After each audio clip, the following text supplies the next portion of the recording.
Hello everyone, it's me back after a relatively long break from making videos because I had to teach so many different courses at my workplace. Finally, I got some time to come back and make some new videos. So in my schedule, I have 5 new robotics topics to talk about. And the first one that I'm going to be talking about in this video is modified versus standard, or what you might call classic DH Denavit-Hartenberg axes that we use for forward kinematics. If you go and look at my channel under playlist robotics, you see I have 2 videos, which is forward kinematics using DH convention. Both of these are over classic or standard, basically DH. But some of you might have encountered in some of the textbooks or papers that you study about forward kinematics of robotic arms that they have used what we call the modified DH axes, and you might wonder, what is this? What is the difference between this one and that classic or standard one? So that's what I'm going to be discussing in this video.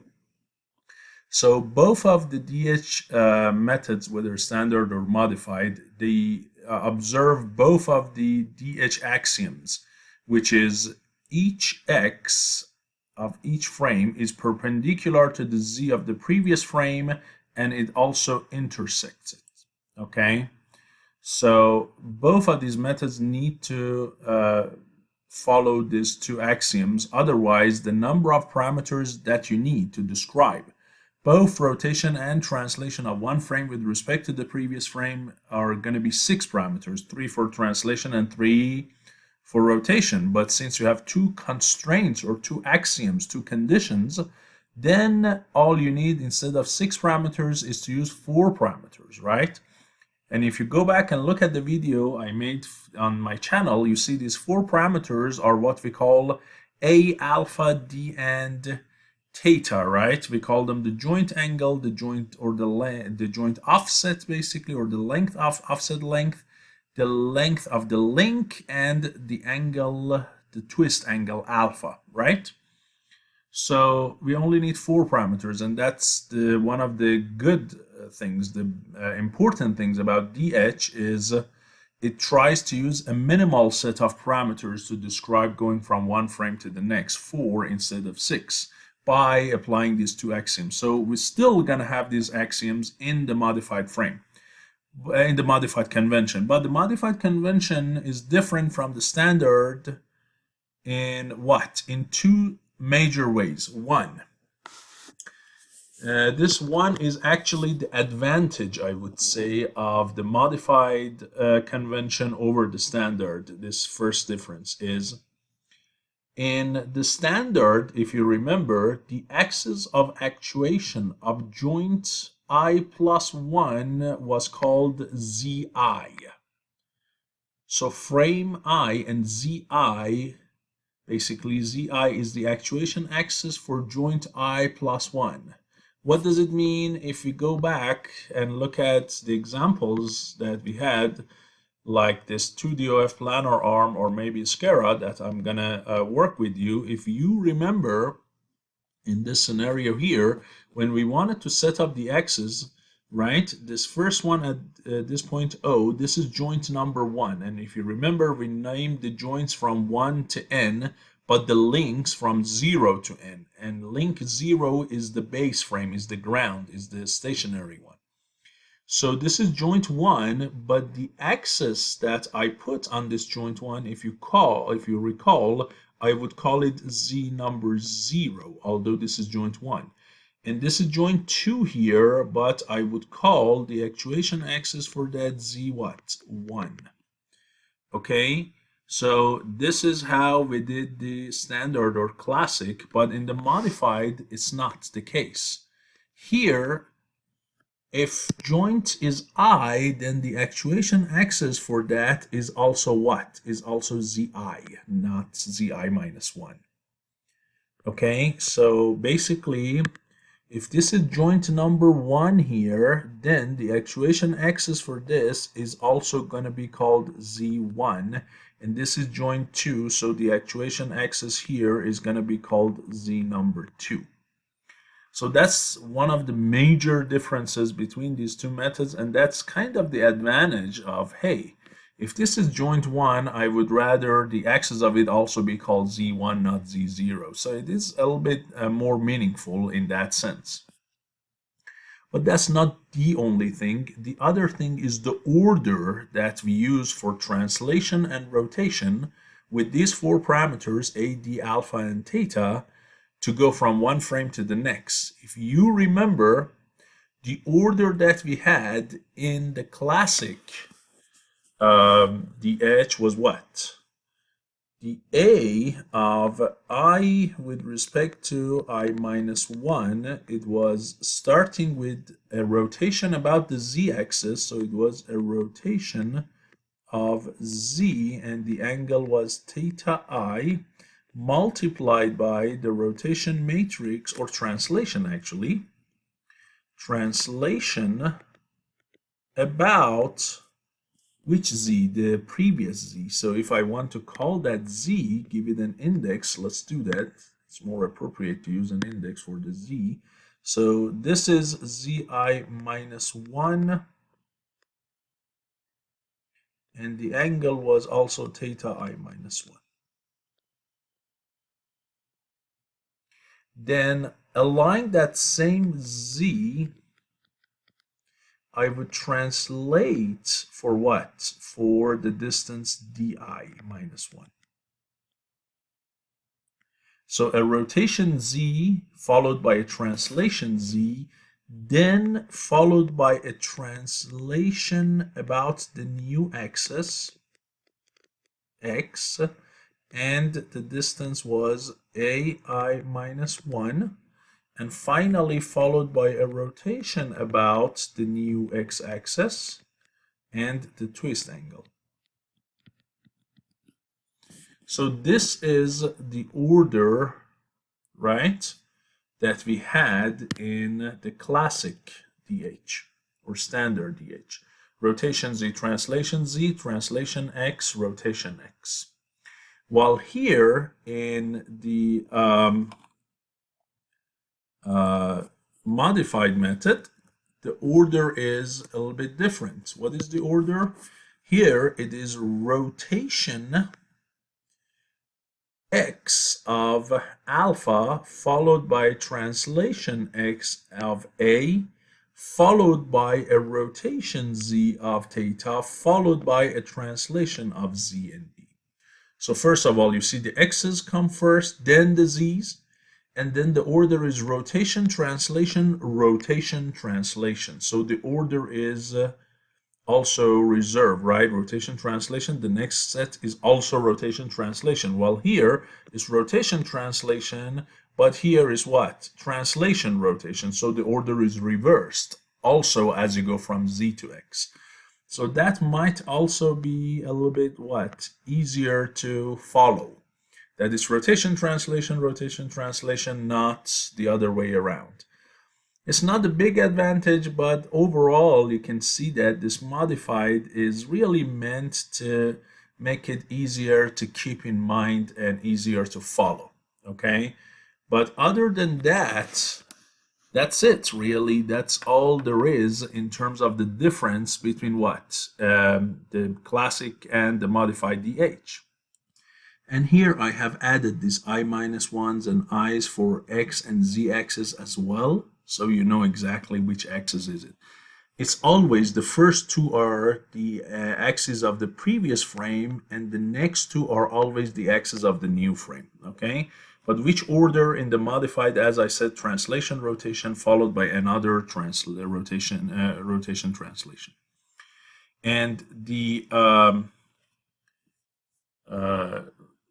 overall matrix, the overall homogeneous matrix of the DH is going to be this guy that you see, C theta negative S theta, right? and then s theta, c theta, c theta multiplied by c and s of the alpha, negative s alpha, c alpha, a negative d times s alpha, and d times c alpha 0, 0, 1. So the last row is still 0, 0, 1, but the first three rows are clearly what? Clearly different. If you remember in the classic, the matrix that we had, A of I in I minus 1, or with respect to I minus 1, it was basically this matrix. Okay, so the elements that we had, they were basically C of theta I minus 1, and then we have negative S of theta I minus 1 times C of alpha I minus 1, and then we had S of theta I minus 1 times S of alpha I minus 1. Then we had AI minus 1 C of theta I minus 1. This was S of theta I minus 1, 0, 0. Here you had C of theta I minus 1 times C of alpha I minus 1, followed by negative C of theta times S of alpha.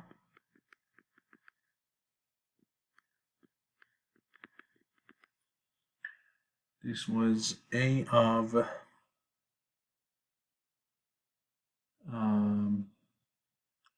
I minus 1 times S of theta I minus 1. And then D of I minus 1. And then a 0. This was S of alpha minus 1. This is C of alpha I minus 1. And this is a 1, not a 0.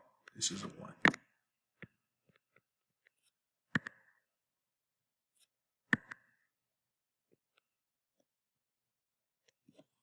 So if you look at the difference between these two, again, you clearly can see some real big differences.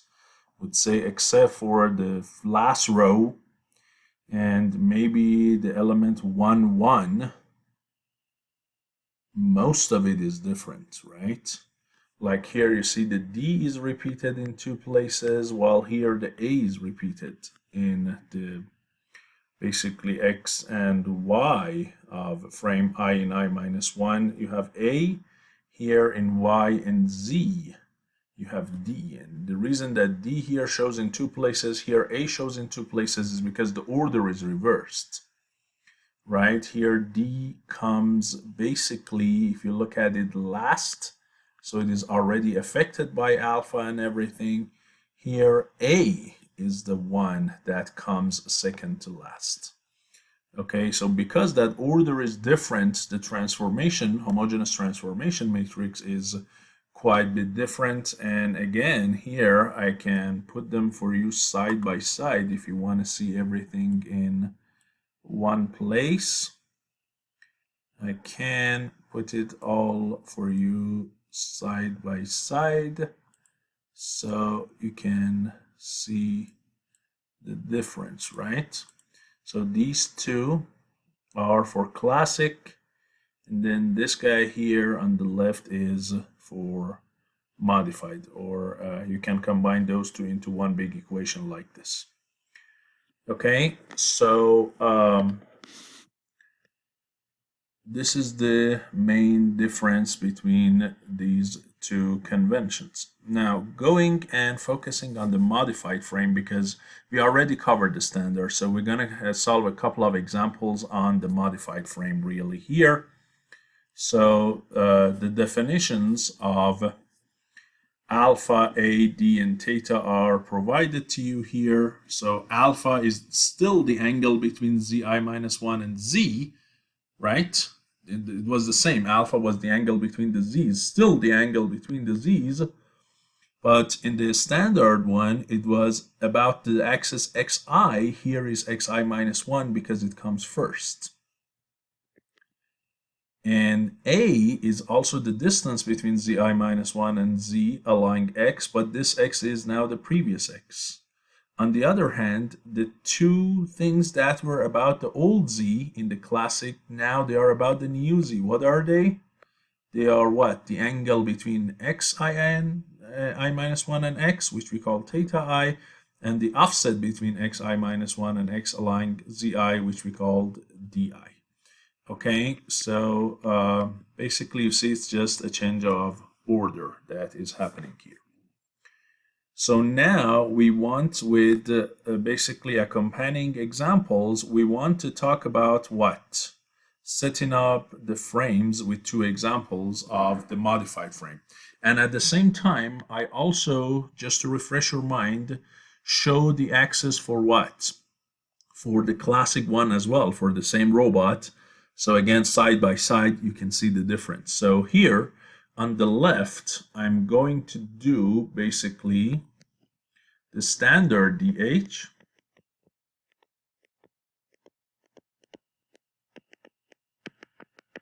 while here I'm going to do modified DH.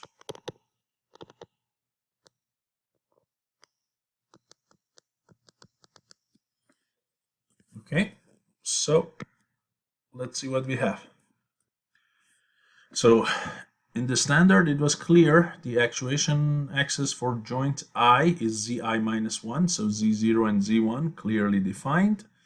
And here I choose these two axes to be my x0 and y0. As you know, the origin and the orientation of x and y are arbitrary. So I just choose them the way that you can see. And then now x1, here x1 should be intersecting and perpendicular to z0. xi should be perpendicular and intersecting zi minus 1. So x1 should be intersecting and perpendicular to z0, and here z0 and z1 are parallel, so any normal to both would work. So here I choose the axis along this red member, the first member, and I call this x1, and y-axis is always determined by the right-hand rule, so that is going to be y1. And here we also need an end effector frame. And for the end effector frame, I choose my z in this case to be out of the board like z0 and z1 to minimize the number of required parameters that are non-zero.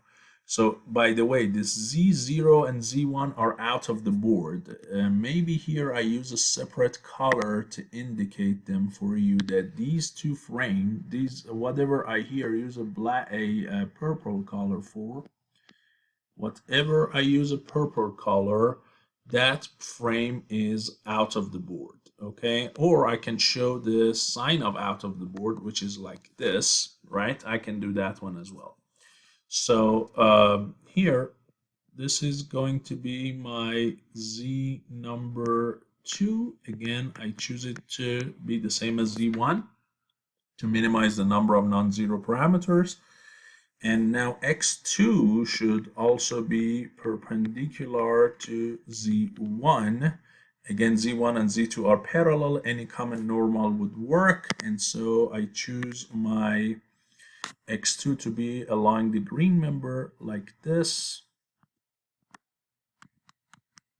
And that means your y2 is going to be perpendicular like that.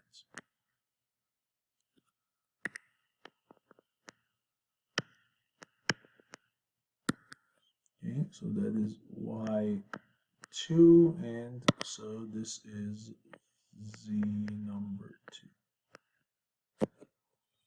Good. So this is what we had, if you remember, for the standard DH. Now, if we look at the modified one, the actuation axis of joint 1 is z1. The actuation axis for joint 2 is z2, right? So you might say, well, where would you put z0 now? Well, Z0 is arbitrary. One suggestion that I provided to you here is if you want a simple solution is to choose Z0 and Z1 to basically be on the top of each other. Okay, that makes life easier. It minimizes the number of parameters that you need. So in this case, of course, just like the previous case, Z1 and Z2, which are out of the board,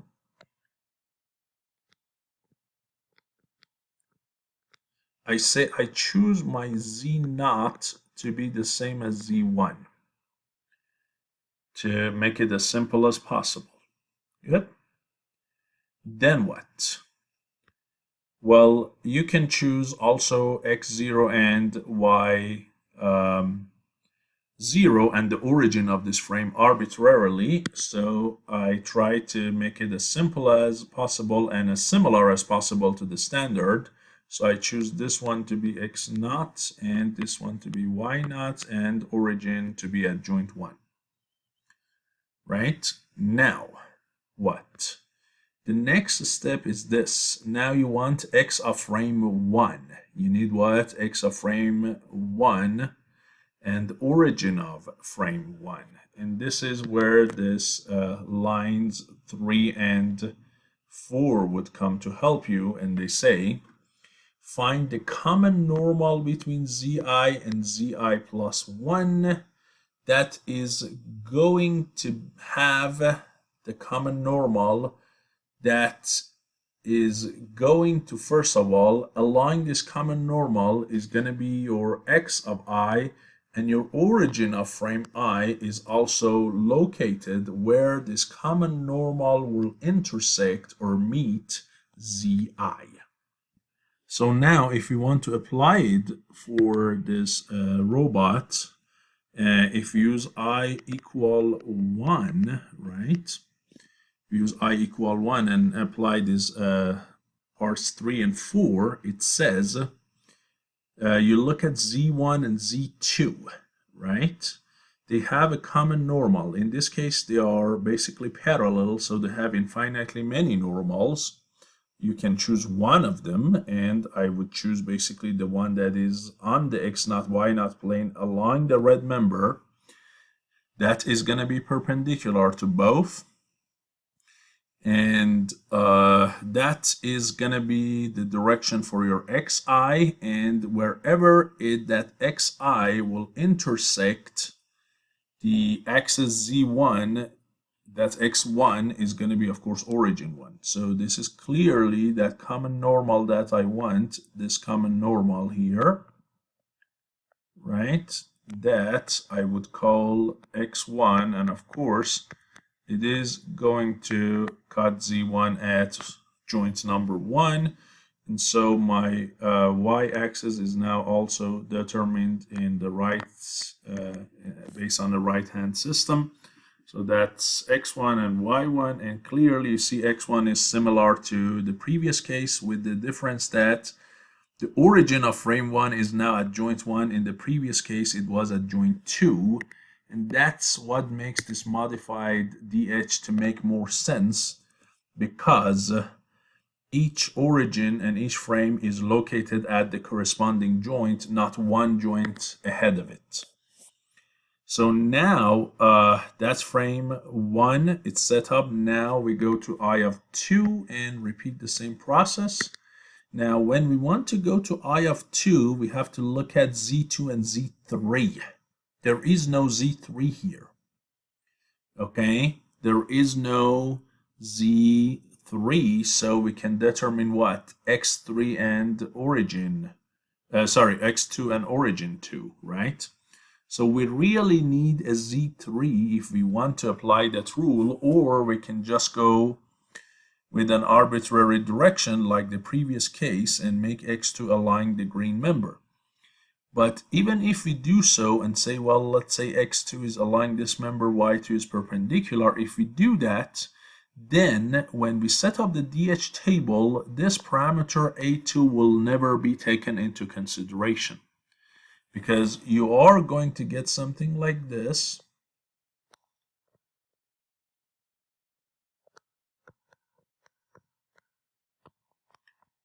And then between frames 0 and 1, the only parameter that you would have involved is the first angle theta 1, and that's it. Between frames 1 and 2, you will have angle theta 2 and A1, and then A2 will never be included in your forward kinematics, unless, as I said, you define a frame 3 here in the modified, so you can involve the angle, the distance A2, or the length A2. Okay, so that's where in the modified frame, in this scenario, we need an extra frame. Okay, we need an extra Z3, and that is really going to be for the gripper right now. So where would you put the Z of that gripper? Again, it is, in this case, I try to go out of the board to minimize the number of non-zero parameters. So I say that is for me Z number 3. And if that's the case, now again I have infinitely many normals between Z2 and Z3. This X2 is a good one, so I choose that X2, that's origin 2. Now what about X3 and Y3? Well, for X3 there is definitely no new Z, there is no Z4. So for X3 here I'm free to choose. And since I want to minimize the number of parameters, in this case theta, which is the rotation between one x and the next x along Z, I try to lock that frame 3 to this member, so I choose X3 to exactly be the same as X2. This way the parameter theta between 2 and 3 will be 0. And so this is going to be your Y number 3.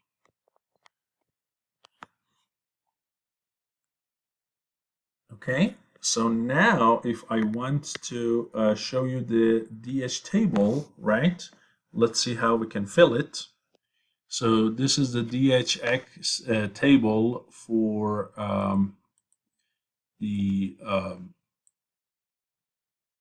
standard system, right? And let's see if I can make them a little bit bigger, right?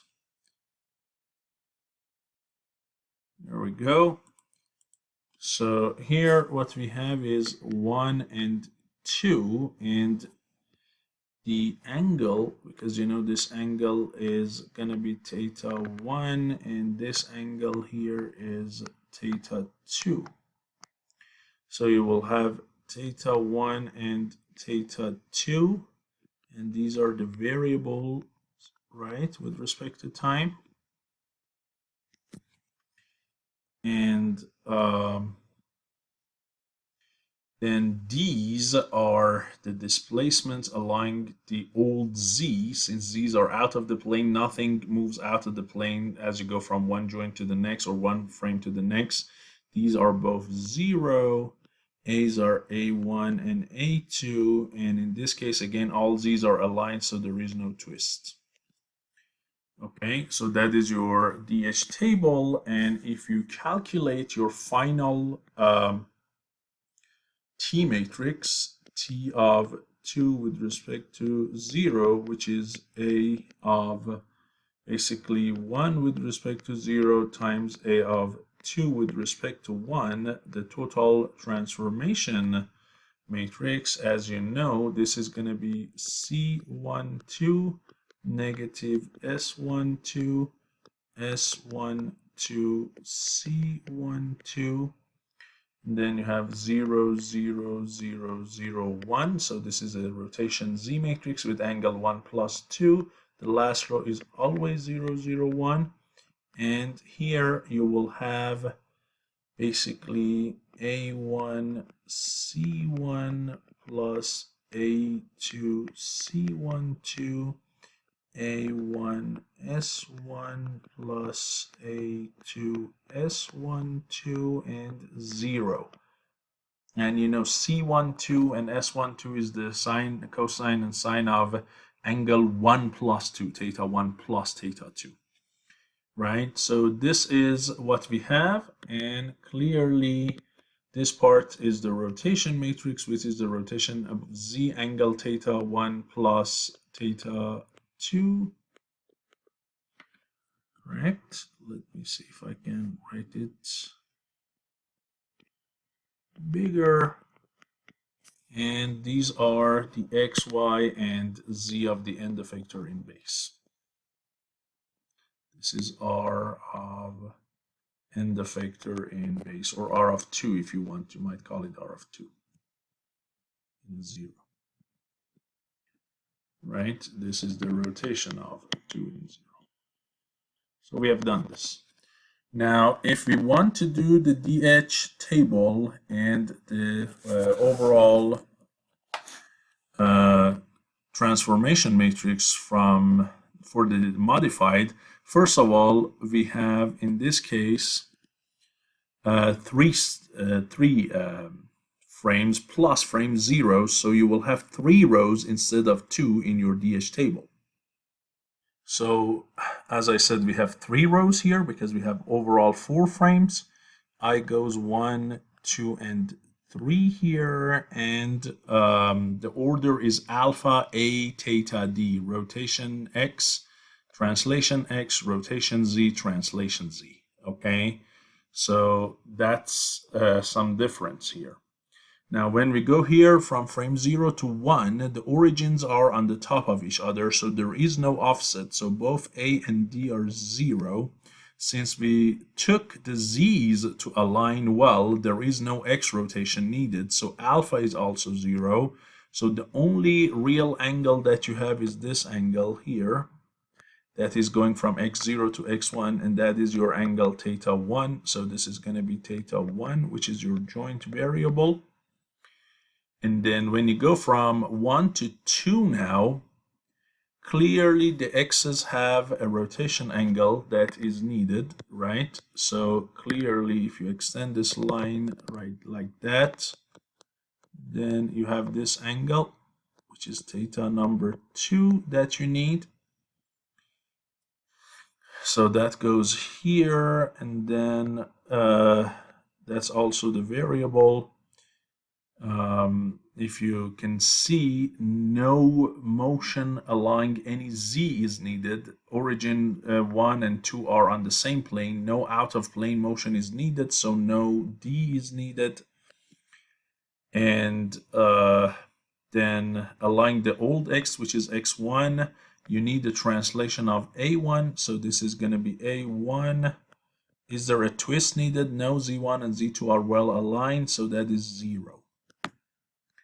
And then as I go from 2 to 3, the z's are already aligned again, so no twist is needed. Do I need to move along the old x, x2? Yes, that distance is a2.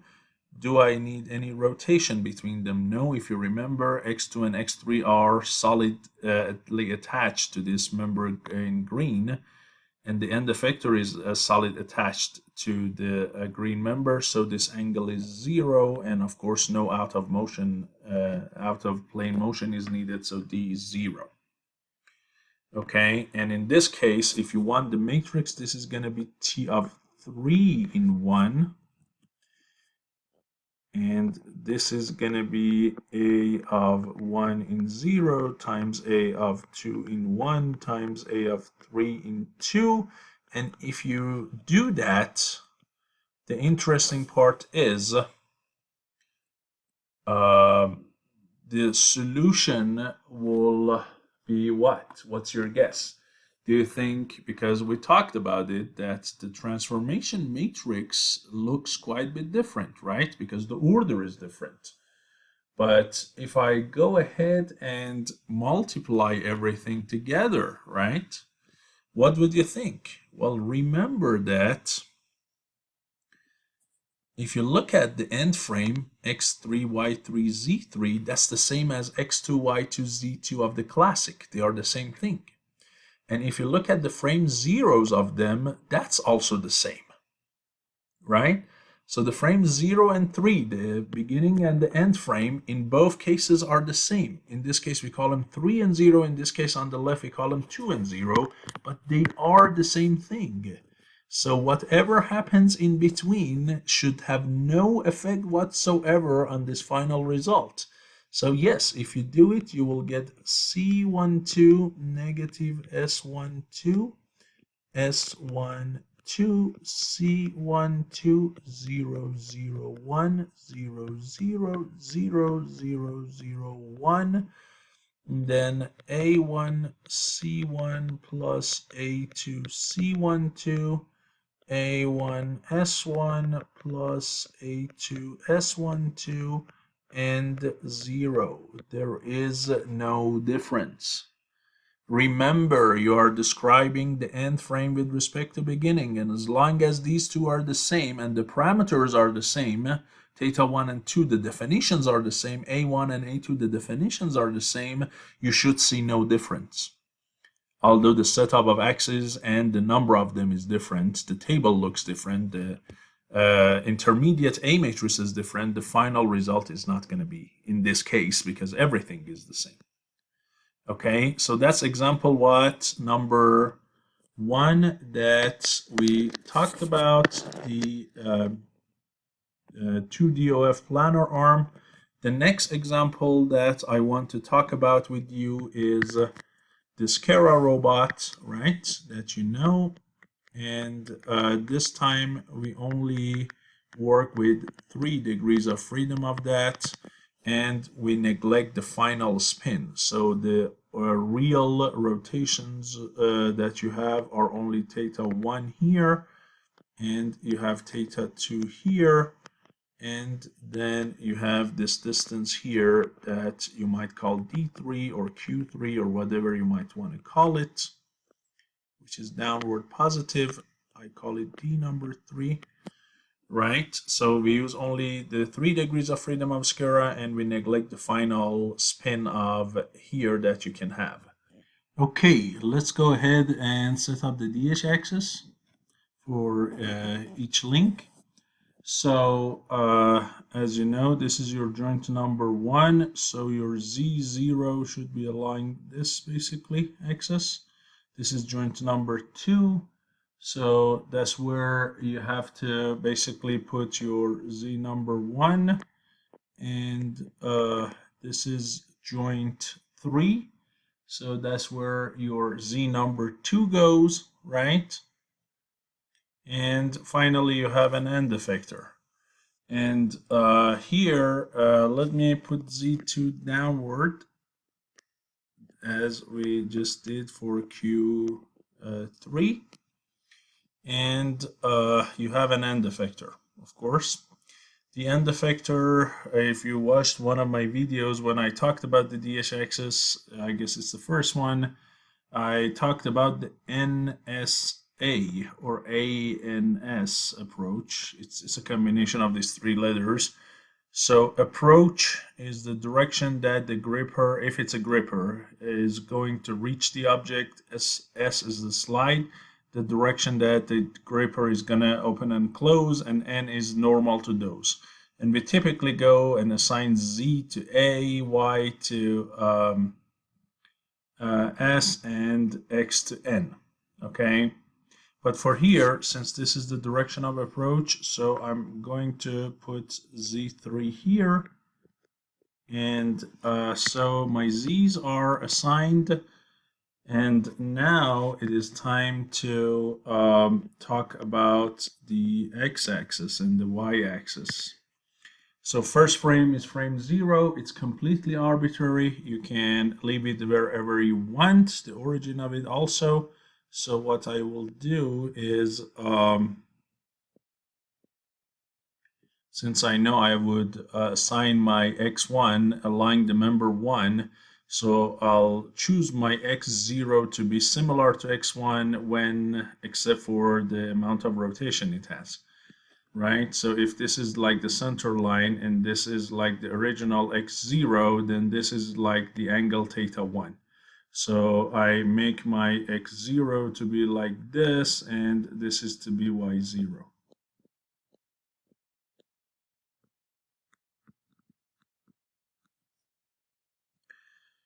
Then I have to choose my x1 and I set it here at the origin. Some people will choose the origin of frame 0 to be here on the top. And that way they can neglect this offset D1 in their final kinematics equations. But since I want to include D1, so I choose my origin down at the place where the base meets the supporting plane, like a table or something. Then x1 has to be perpendicular to z0 and intersecting it. z0 and z1 are parallel, so any line normal to both would work. And we definitely, since we want the two axioms to be correct, so we'll choose this direction, and this direction is going to be my x1, which clearly intersects z0 and perpendicular to it, align member number 1. And of course, we need y. So y should be in this direction then, I assume, right? And again, as I said, this angle here is your theta number 1, the angle between x0 and x1. Then we come to x2. Again, z1 and z2 are parallel, so any common normal would work, but we want it to intersect z1, so it has to be a line member number 2. So for that reason, I choose this direction, which is the direction of the member. Let me shorten it a little bit to stay on this side.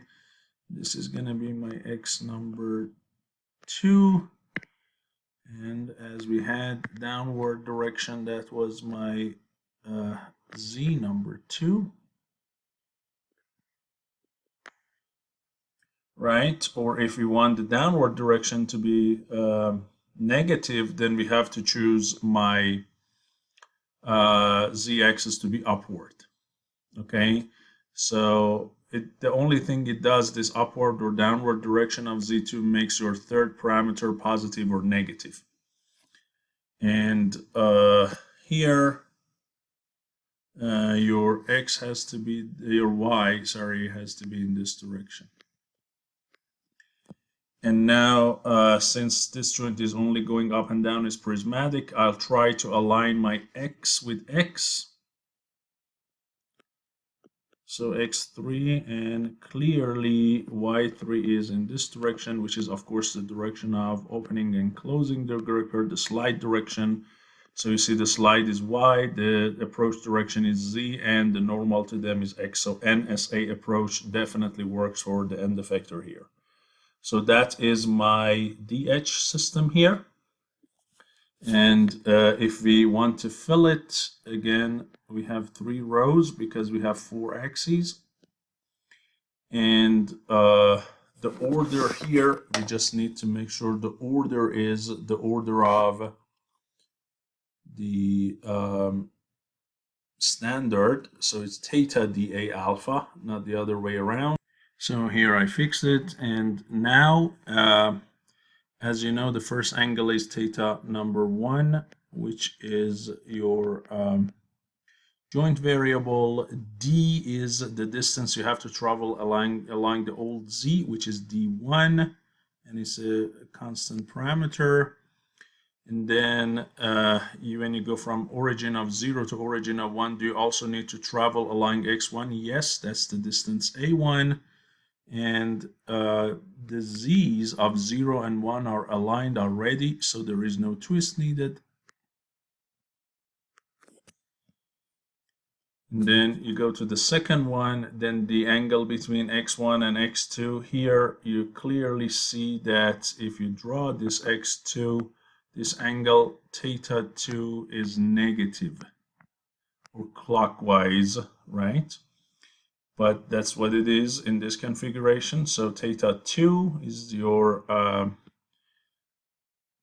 rotation, and that is again the joint variable. There is no d needed because origins of 1 and 2 are basically on the same level, on the same z level. So no d is needed. Your a is a2, and your alpha in this case is 180 degrees because your z1 is up and z2 is down. Going from 2 to 3, the axes are already aligned. There is a distance along the z-axis that you need to move, and that is called d number 3, or q3 you might call, and that is your joint variable. There is no theta needed. The x's are also aligned, and no motion along the new x is needed. And d3 is clearly this distance along which this prismatic joint is going up and down. Okay, so this is your DH, and I'm sure you can multiply the A's coming from them and get your T of 3 with respect to 0, which I have covered in one of my previous lectures. So I'm not going to do that, save the time, and I will cover the modified axis for this 3DOF robot. So in this case, if we want to talk about it, you need to make sure that your Z's are matching the joint. So this is joint 1, therefore definitely it has to be Z1. This is joint 2, so it has to be Z number 2.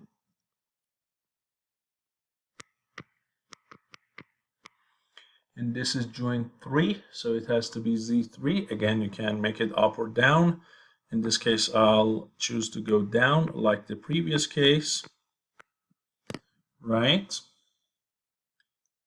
And you can also, if you want, you can also bring your Z3 and put it here at the end effector, because this end effector is attached to this member that is going up and down.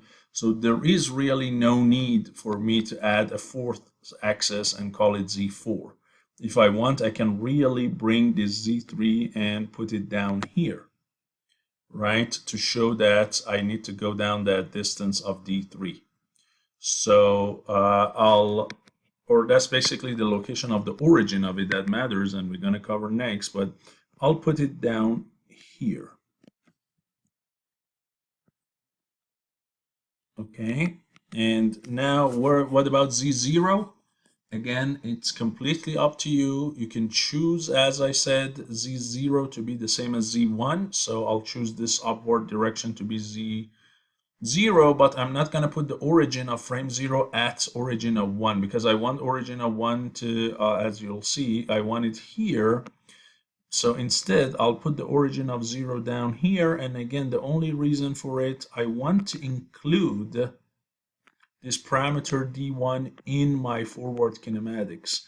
So I choose my Z0 on the origin of it on a separate location, but still you see Z0 and Z1 are on the top of each other. And still I gonna go with X0 such that is perpendicular to Z1 and intersecting it, and Z0 and Z1 are on the top of each other, so any vector I choose would work really.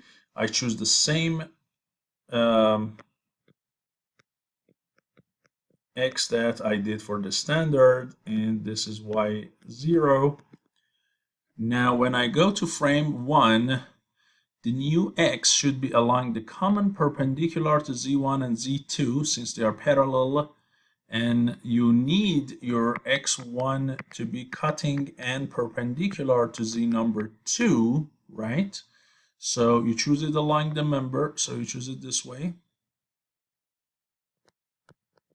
And automatically that means your Y1 should be in this direction. And now your X2 that you choose should be intersecting and perpendicular to Z3. Again, Z2 and Z3 are parallel to each other, so I still choose it to be along this member. So that is going to be my X number 2. And that X and that Z would imply a Y outward like this. And then it's down to Z3. So now I need X3. X3 is going to be perpendicular to Z4, but there is no Z4. So really here I can choose the direction of X3, And to minimize the amount of non-zero parameters, I choose x3 to match x2. In that direction and this direction means y3 is going to be inward like this. Okay, so now you clearly can see the difference between the modified and what? The standard. As you can see here, joint 1 and origin 1, Z1 and origin 1 are on joint 2, Z1, origin 1. Here they are on joint 1. Right? Or Z2 or origin 2 are on joint 2. Here they are literally on joint 3.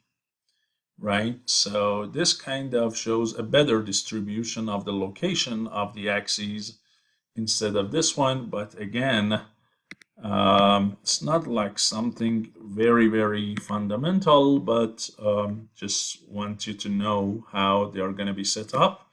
So here, if we go, when you go from frame 0 to 1, and remember the order, first you have to twist about the x-axis to align the z's, but the z's are already aligned, so no twist is needed. And then you have to move along the old x. You're not going to move, they are along the same z direction. Then you have to rotate about the new z, which is z1, to align x0 with x1, and that angle, as we discussed, is theta number 1. Which is the joint variable.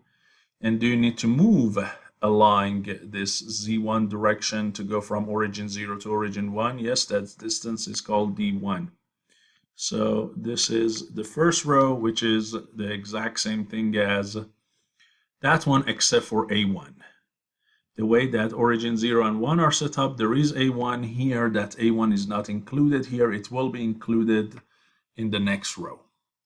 So now I go to 2, and 2 here is between 1 and 2. Clearly, the z's are already aligned. Therefore, I don't need any rotation. Do I need to move along the old x, x1? Yes, that distance is called a1. Do I need to rotate about the new z? Yes, that angle is called theta 2, which is the joint variable. They are both at the same z level, therefore there is no d needed. So you see now a1 came to the second row instead of the first row, right? As you can see side by side. Then when you go from 2 to 3, this is where you have both a and d, right? You clearly, first of all, do you need a twist? Yes, because z2 and z3 are in different directions. How much do you need to go from z2 to z3? That's if a rotation about x2 is happening, clearly that's 180 degrees. Now it might be positive or negative. It's not going to change anything, right? In the case of 180, whether it's positive or negative, the final result is the same. So the sign here, exceptionally in this case, doesn't matter. And a, yes, you need to move along the old x, so that is a2. And there is no theta needed because I chose x3 and x2 to be aligned. Do you need to move down? Yes, and that is called d3. And if I go ahead and, in this case, in both cases, calculate t of 3 with respect to 0, which is a of 1 in 0 times a of 2 in 1 times a of 3 in 2, the question I have for you, is that going to be different for the left and the right side? Given that the rows are different, the axes are different, would I get the different 4x4 matrix? The answer is no. Why? Because in both cases, as you can see, my frame 0 and my frame n, they are the exact same thing. So I should not be getting any different presentation. And indeed, if you do that, you are not going to get any difference. If you do that, this is going to be still C12 negative S12, S12, C12, 0, 0, 1, 0, 0, 0, 0, 0, 1. And then this is going to be A1, C1 plus A2C12, A1S1 plus A2S12, and then it is going to be D1 minus D3, and then 1. So the result is going to be the same, and this D3, by the way, is the joint variable. Okay, so this is for the 3DOF Scara. It's for the 2DOF planar arm. You see the axes are different. The intermediate A matrices will be different, but depending on whether the first and the last frame are the same or not, you might get the final T matrix to be a little bit different or not. But clearly the modified method will overall, you might say, will make a little bit more sense since it puts the origin of frame I on joint I, not on joint I minus 1 or I plus 1 really. Okay, but sometimes in this case, like you see, you have to provide an additional frame to include all of the parameters and get the same result. So hopefully this video was useful to you, and I will see you in my next lecture. Thank you.